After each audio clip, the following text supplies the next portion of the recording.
Our ethical dilemma: the pressures received from parents on young athletes may result in doping. Hello everyone, and my name is Victoria Molina. I am in the Sports Ethics course at St. Thomas University for the first term in the summer of 2018.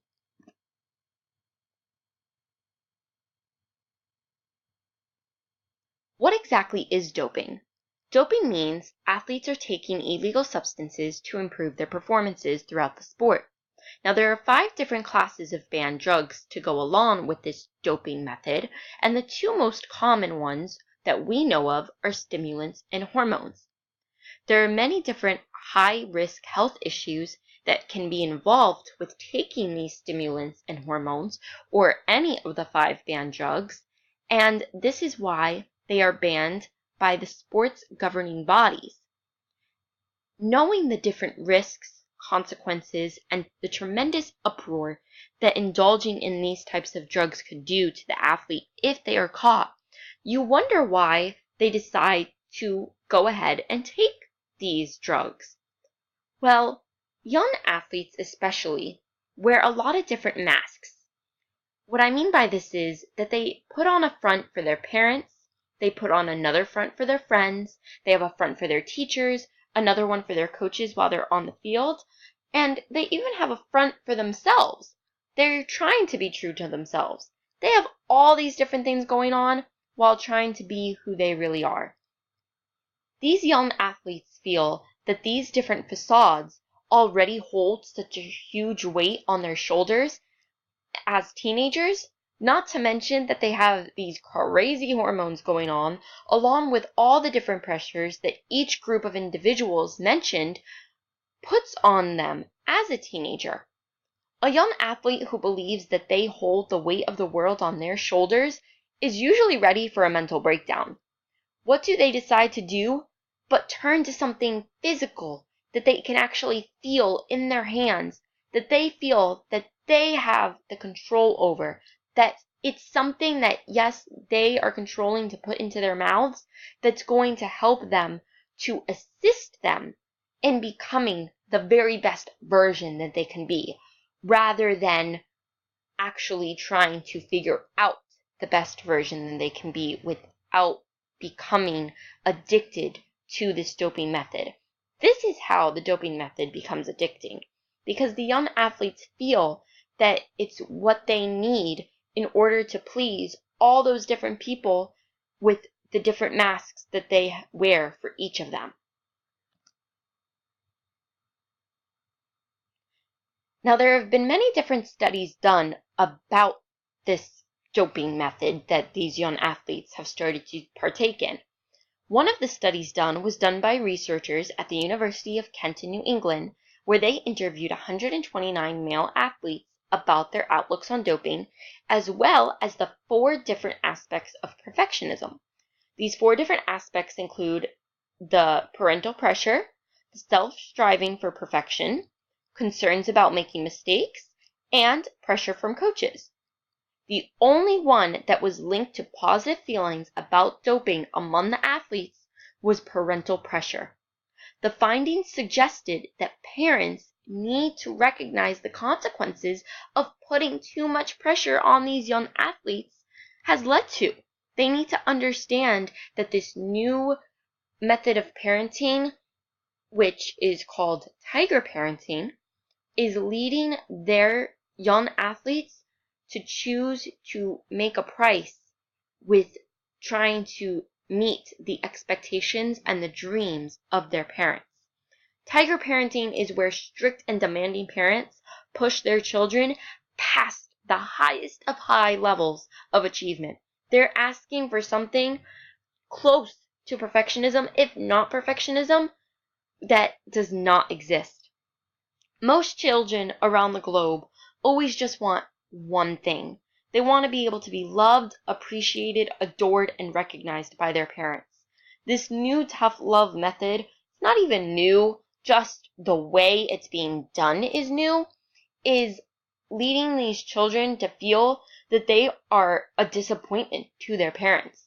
And no child has ever had that intent to purposely disappoint their parents. The parents need to realize and notice the harsh effects of their actions that are being resulted in the child's actions. There is this ethical decision that needs to be made when it comes to participating in these drugs. And when children feel that they have nowhere else to turn, they decide to make this unethical decision of turning to sport-enhancing drugs to assist in their journey to reach their parents' goal of them becoming what their parents see as the ultimate athlete.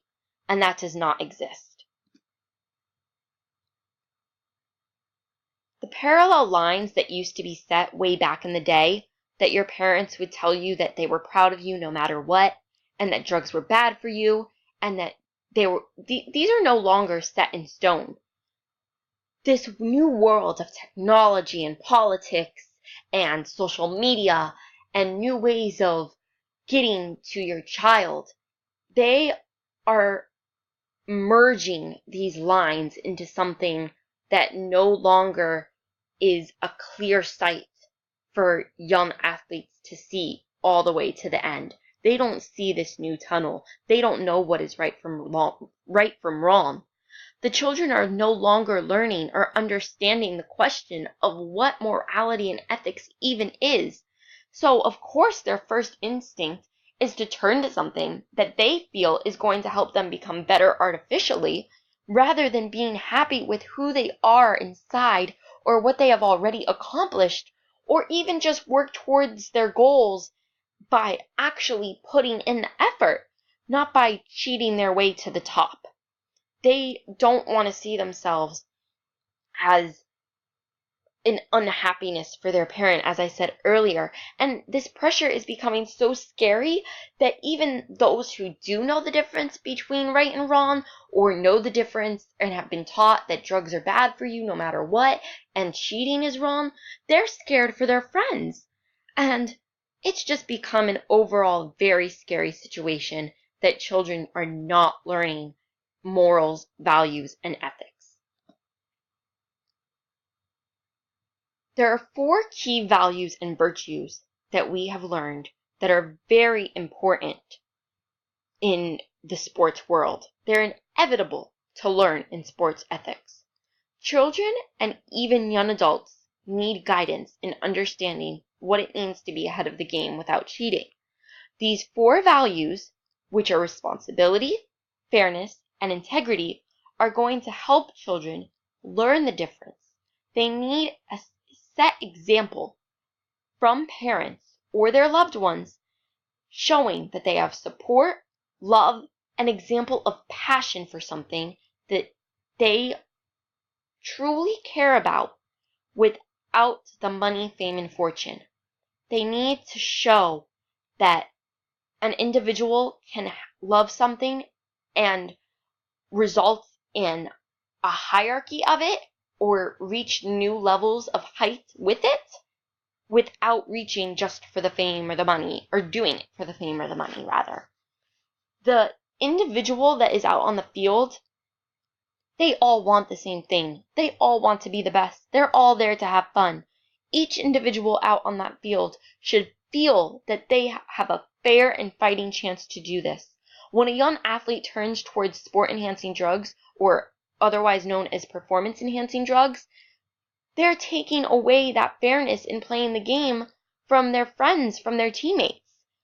We need to ensure that our children are treating all people whom they encounter with respect. It's a big part of making these ethical choices in sports. Sports is supposed to be about showing a sense of sportsmanship and leadership. Children who are not being taught the importance of respecting others, their elders, or even themselves are the ones turning towards anything at all that will give them a sense of power and maturity. Sports has always been a huge part of the American lifestyle. It's a journey that every child wants to go through. And children need guidance in understanding the difference between the right and wrong ways to be the best that we possibly can be. They need to feel that connection between the love that they have behind their families, the love for the sport, and this sense of power and security within themselves rather than reaching out for something tangible. Competition has become such a large part of everyone's daily lives that individuals are beginning to find it normal to compete ferociously in everything they do, especially in sports. They begin to believe that no matter what the consequences may be, it is all right to involve themselves in dangerous behavior. The most important factor at this point in time in the minds of these young athletes is for mommy and daddy's approval. When mom and dad, or the ones that they love, are showing their child that what they are doing is not good enough, consequences may arise, and these unethical decisions may be made. Parents need to grasp the understanding and the difference between assisting your child in understanding that they can do better by putting in the effort and pushing your child to the limit of having a mental breakdown. There is a huge difference between telling your child that they can do better and that what they did was not good enough. Young athletes, as mentioned previously, have all these pressures of school, homework, attempting to have a social life, and be liked by peers, while also balancing the intense practices and goals set not only by their coaches, but along with their parents telling them what to do, how to do it, and when to do it. High school overall is not an easy task, especially with all this new technology and all these different social media outlets. The pressures of being a cool kid today have been raised and continue to raise each and every year. Sports can be considered a type of culture. It includes specific characteristics and knowledge that a particular group of people share and understand, and in this case, it's the athletes. Different cultures have different moral codes. When moral codes are followed through within each culture, this brings about a sense of respect and dignity towards the culture. By being a part of the culture, you're competing against not only people on your team, but others throughout the world to be the absolute best, to make a footprint or even an impression of recognition. When young athletes want to be recognized in celebrating their culture, meaning sports, the sport culture, it's mostly with their families whom they want to share this love and passion with.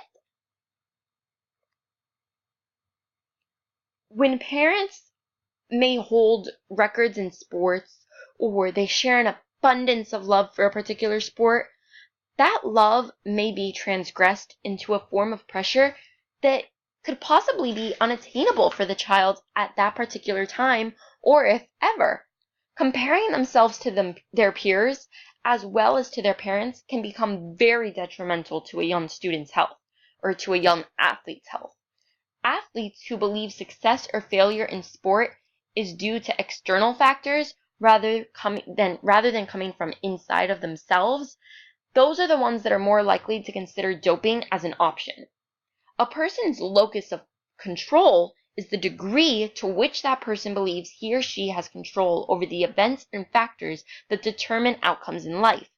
This means that kids who have a high internal locus of control have a strong belief that they can make decisions that shape the results they achieve, whereas kids with a high external locus of control believe that they do not have any ability to affect their outcomes and that they need external help to assist in what they're going to achieve.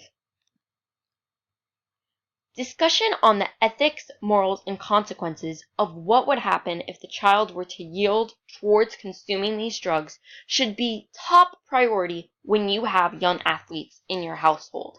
You need to ensure that you are educating them. Educate them on ethics, choices, and consequences that result in participating or not participating in the consumption of these drugs.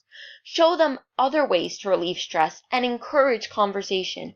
They need to be able to know that they can talk to you and that they have a choice and a say in this matter. They need to know that rules, regulations, and guidelines are set for them, and that most of all, setting the bar so high that they feel that they even have to go towards this unethical movement, it's unnecessary, and we need to show our children that we love them. There's always going to be this challenge component when it comes to sports, but the pressures of wanting or needing your child to be the ultimate athlete is not what we want to show our children. We can make a change.